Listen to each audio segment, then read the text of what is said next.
ఎటపోయింది ఇదే?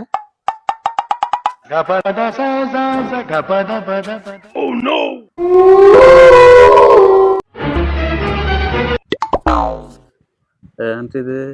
రుద్రకాళి అవతారం ఎత్తుంది. సిచ్యువేషన్ అయితే మారినట్టుంది. చూద్దాం. అయినా మనకెందుకులే, తర్వాత మాట్లాడుకుందాం. ఆగండి. ఏంటి నేరుగా ఈ రోజు ఏంటి స్పెషల్? గోంగూర పచ్చడా, మినపప్పు పచ్చడా, టమాటా పచ్చడా? ఏ పచ్చడి అనేది మీరు చెప్పే సమాధానం బట్టి ఆధారపడి ఉంటుంది. సమాధానం? ఓహో, నేను తాగొచ్చానా? నేను తాగుతానని నీకు తెలుసు కదా బుజ్జు బంగారం. మీరు తాగొచ్చారని కాదు, నేను ఎలా ఉన్నది. మరి ఎందుకమ్మా? రాత్రి మనం ఎక్కడికి వెళ్ళాం? నేను దుర్గా వయసుకి వెళ్ళాను.